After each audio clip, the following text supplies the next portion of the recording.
Okay, good morning, everybody, for Wednesday, the 14th of June. So high pressure remains in place as it has done for nearly 3 to 4 weeks now.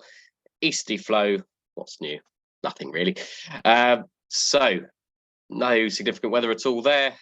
Easterly flow across the whole day.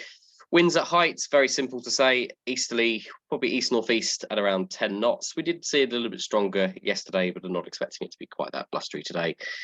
Satellite picture over the country shows bright starts, literally no cloud almost across the entirety of England and Wales. And yeah, looking reasonably good. Lots of surface heating getting going.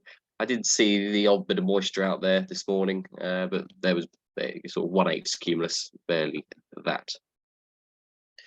27 degrees then to be the top temperature today. Maybe we might see 28, and that east-northeasterly wind ever present with reasonable good visibility. And as you looked to that, low humidity figures, so it won't feel quite as muggy as it has done earlier in the week. The chance of some cloud this afternoon, but it's sort of going to be hit and miss, I think. And you can see there the potential of some sort of sea air coming in later in the day. We'll have to keep that under review to see what happens. I'll have a look at the convergence as well. High UV levels and sunset being almost at its latest it's possible. It's the longest possible time for a soaring day. Fortunately, though, it is temperature driven, all of the thermals today, and it does look like we're going to need 24 or 25 degrees to get going. 27 to 28 degrees, quite likely, maybe 29 degrees in the capital. And dew points sat just around 3 o'clock. It's saying the chance of maybe 11 or 12 degrees, which is where top meteo is occasionally getting its cumulus from, but it might be more like 10. So we'll have to see what happens there in terms of cumulus amounts.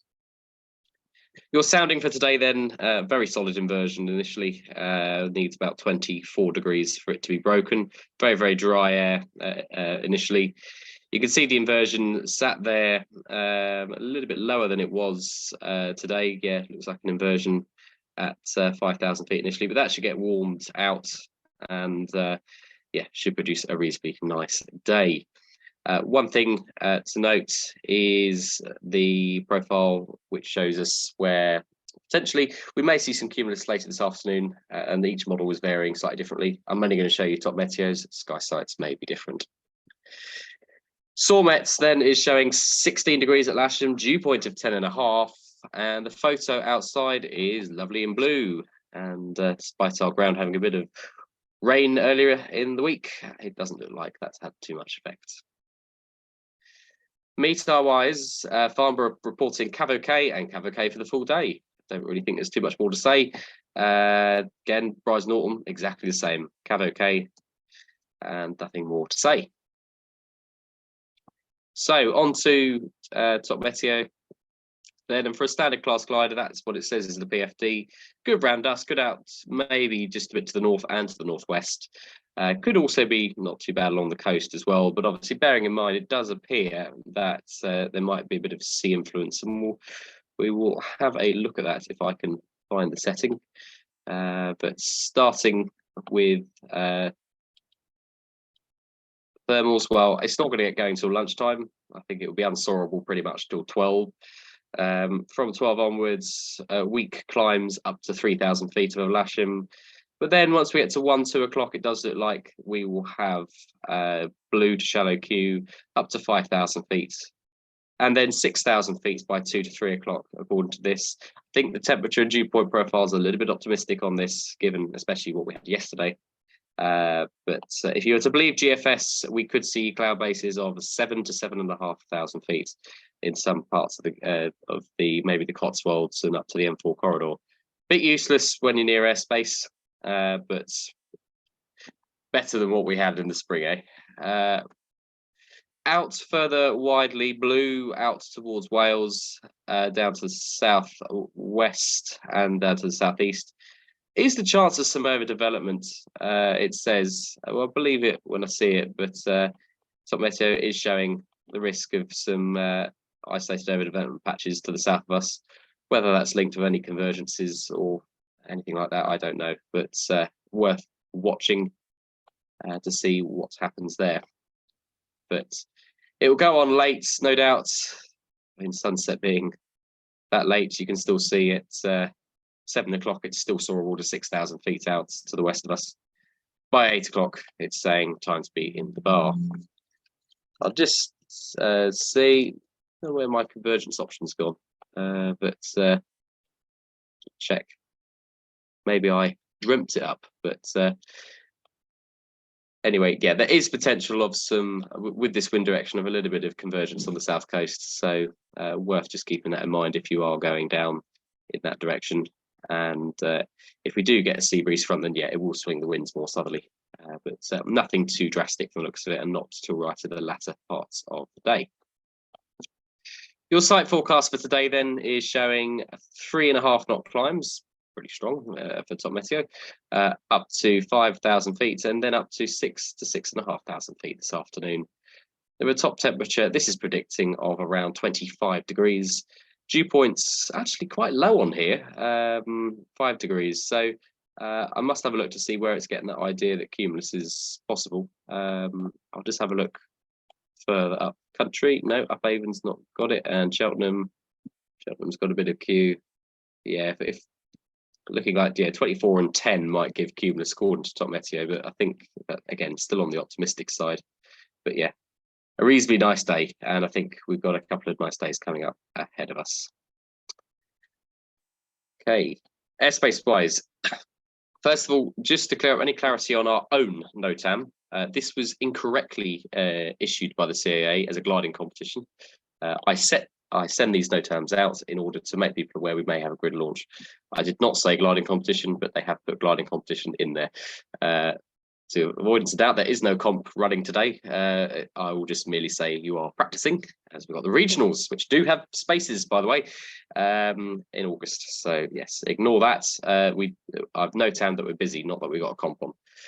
Keevil to the west of the Salisbury Plain. That is activated all day today between 8 and 5.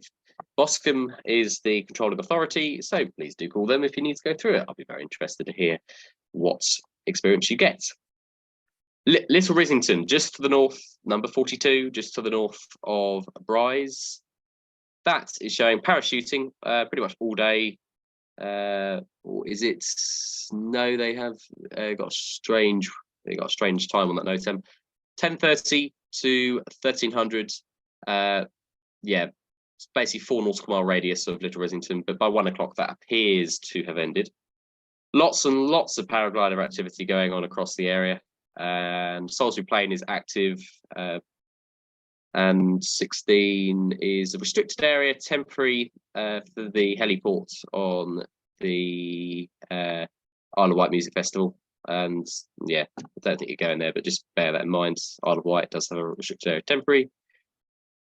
And pretty much everything else is just paragliders from the looks of it. Other items of note, you may see some transport airplanes flying around today after God knows how many decades of service. The venerable Hercules in the RF fleet is having its final farewell flypasts. That will be happening all over the country, not really near us, but yeah, you might see them flying about. So keep your eyes out. That'll be this afternoon.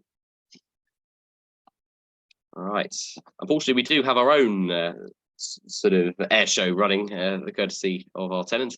I have been attempting to mitigate this as best as possible. In fact, I've been liaising with the Jet2 flight crew, who unfortunately couldn't operate yesterday. At the moment, this is the timing schedule: 9:30, 12:30, 1300 and 13:45. We are trying to whittle them down. If there's a way that potentially Jet2 don't need to return off their air test and they can go and pick up some holiday passengers, then great. That works for everybody. But yeah, they are aware, as are TUI, that we got the busy day on today. So yeah, we are trying to mitigate it as best as possible, whilst remembering we have to check the airfield.